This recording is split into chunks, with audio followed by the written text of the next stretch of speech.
I heard that Draymond Green and Baron Davis said that Paul George is a first ballot Hall of Famer. And I think recency bias, my first reaction was, pfft. You know what I'm saying? But I think that's just because Paul George is clearly washed at 34 years old and is clearly the worst contract in the entire NBA at 34 years old, giving him a max that the Clippers were like, no thanks to. Because Daryl Morey's Daryl Morey, but also just because it's the 76ers and these are the kinds of things that we do. But let's listen to this clip, man. I haven't heard it. Paul George, a first ballot Hall of Famer. Gilbert Arenas says he is. Chandler Parsons says he isn't. I say Gilbert Arenas said he is. Chandler Parsons said he isn't. He is. Chandler Parsons says he isn't. I say 1,000%. Paul George got like 9 All-Star appearances. He got several All-NBA appearances. He has a gold medal, somewhere close to 20,000 points, I'm sure, if not more. I'm not sure exactly how many he got. But if you look at some of the people that are in the Hall of Fame, Paul George had better careers than them. Yeah, I agree with this. It just said we got him. We didn't get him when he was good, but I agree with this. Paul George is absolutely a first ballot Hall of Famer with the body of work that he has. Are there some things you don't like about Paul George? Of course. You can say he didn't absolutely. Oh, I want to hear what he doesn't like about Paul George. This might be good. Ballot Hall of Famer with the body of work that he has. Are there some things you don't like about Paul George? Of course. You can say he didn't win. You can say, oh, he was a little soft. You can say whatever you want. You can say whatever you want to say. They may be valid, maybe not. Didn't win is valid, okay. Is he soft? That's your opinion. Some people will say yes. That's your opinion. Don't really matter. You know that the interesting thing about a common opinion is that there's probably some truth to it. You know what I'm saying? The way that he said that and then said that's your opinion, that would make sense to say it like that if you were talking to one person. But the fact that you're even saying, you can say he's soft, that's your opinion. You're only saying it because it's been such a public opinion that it's one of the things that is said about him the most. And if he was a player that played strong and showed up in the biggest moments and didn't shy away and hide in the biggest moments and you know, took it upon himself to force his way in the fourth quarter of big games and create things and make things happen, nobody would say that. People only say that if there's somewhat of a reason to say it. One person saying something crazy, sure. If 5 million people say it, might be true. Anyway. Paul George resume says first ballot Hall of Fame. If you remove Paul George's name from his resume, which then forces you. I think it's funny that Draymond Green is in this like podcast realm because it's just funny to me for an active NBA player to assess other players, and it can come off as shade. It can come off as insulting. And then he tries to like be in the middle because, you know, he's probably friends with him maybe.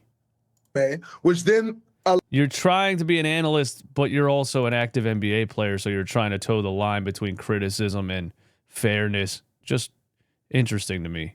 From his resume, which then resume. What do you mean remove his name from his resume? Ballot Hall of Fame. If you remove Paul George's name from his resume, which then so remove the public narrative. Okay, yeah. I mean, I get it. Then forces you to remove your feelings about Paul George.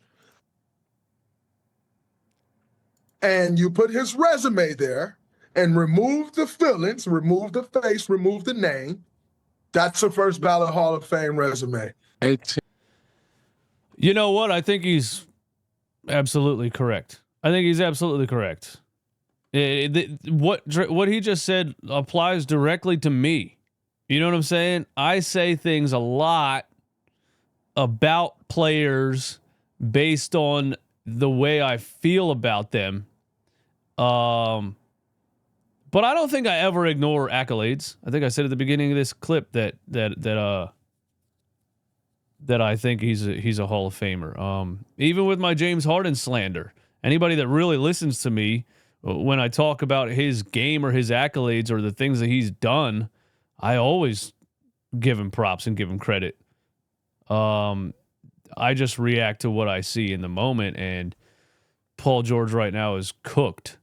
But yeah, I agree with what Draymond says, and it's funny that his outlook on, if you remove Paul George's name and the way you feel about him and just his resume, it's just that applies to me directly.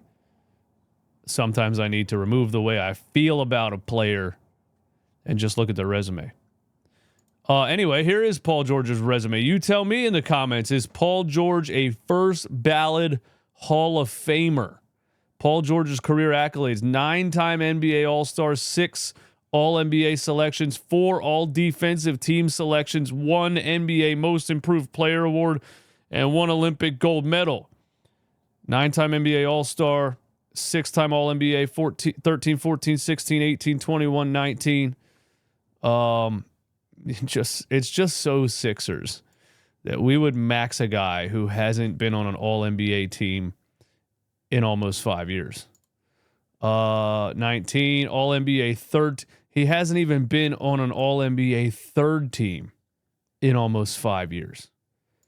If Daryl Morey would have just looked at this and did a little bit of math, this tells you Paul George is done. None of these awards have come in the past 4 years. And you gave him a max contract. But anyway, All Defensive Team 4 times, 14 and 19, 13 and 16. Most Improved Player 2013. NBA All Rookie Team 2011. Olympic Gold Medal 2016. NBA Steals Leader 2019. Second Team All WAC. I don't know what that means, to be honest with you. 2010. Is that a college award? He was drafted in 2010, right? But anyway, yeah, I agree with Draymond Green, and it just further proves the point that the 76ers were too little too late on signing a guy like Paul George, because his entire career and accolades were accomplished before 2021. Anyway, what would you say? What is the criteria for the Basketball Hall of Fame? And I think the only criteria is a player must be fully retired for full season before being eligible.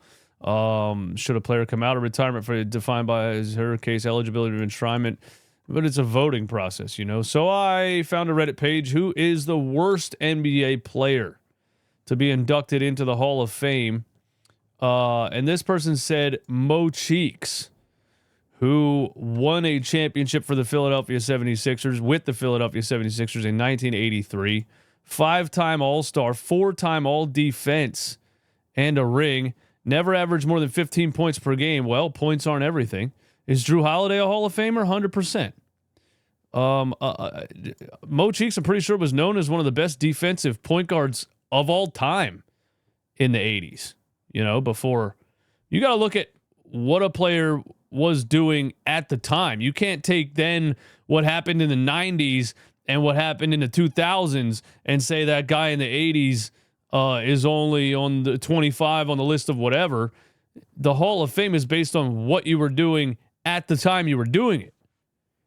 4-time all-defensive point guard and a championship.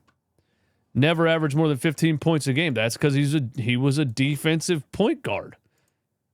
I don't think only scorers should be in the Hall of Fame. A great passer, but nothing that crazy. Not true. Not true. Not true. He was like one of the all-time assist leaders at the time he was playing. I wasn't even alive, and I know this. Never led the league in assists or steals. Is that true? Although he was very good in both areas. Not a single All-NBA selection. That's interesting. Do you think maybe Blake Griffin or LaMarcus Aldridge could be seen as the next worst NBA players in the Hall of Fame, assuming they are inducted? Blake Griffin. I think it's just impact, man. I don't think it has to do with specific stats. I think it's impact, and to know if a player should be in the Hall of Fame or not, I think you had to at least have experienced that player's time of arrival. Like a player like Blake Griffin, he was such a massive name. Wasn't he the number 1 overall pick 2019? I think he was, right? And he was an all-star as a rookie. He was insanely dominant at Oklahoma. Insanely dominant, which, by the way, the Basketball Hall of Fame is not just the NBA. He was insanely dominant at Oklahoma. I remember playing NCAA March Madness video games that didn't have licensing, and they had Blake Griffin in there. It didn't have his name on it, but it was a big, light-skinned, red hair dude that was dunking on everybody. And then he came out, was a rookie. It was an all-star his rookie season, I'm pretty sure. Or did he get hurt? I don't remember exactly. But yeah, I think impact and the popularity of the player at the time they were playing has a lot to do with them getting into the Hall of Fame.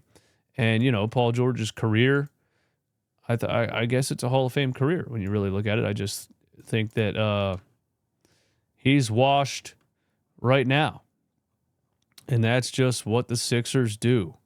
They're talking about, who are we talking about here? Somebody brought up another, Calvin Murphy. The usual answer to the worst player in the Hall of Fame is Calvin Murphy, an NBA career that wasn't very impressive, who got in on strength of a very good but not all-time college career. 1 NBA All-Star, 1-time All-Rookie, 1-time Citizenship Award. I don't even know what that is. 2-time NCAA First-Team All-American. 1-time NCAA, 2-time NCAA First-Team All-American. See, that's another thing. His NBA career might not have anything to do with it, You could look at a lot of college basketball players that should be in the Basketball Hall of Fame who had a terrible NBA career. Adam Morrison, remember that guy? That just one off the top of my head. Christian Laettner, Jay Williams. There's a lot of guys that I feel like could be in the Basketball Hall of Fame that didn't have good NBA careers. But anyway, yeah, give me your thoughts in the comments. Is Paul George a first ballot Hall of Famer?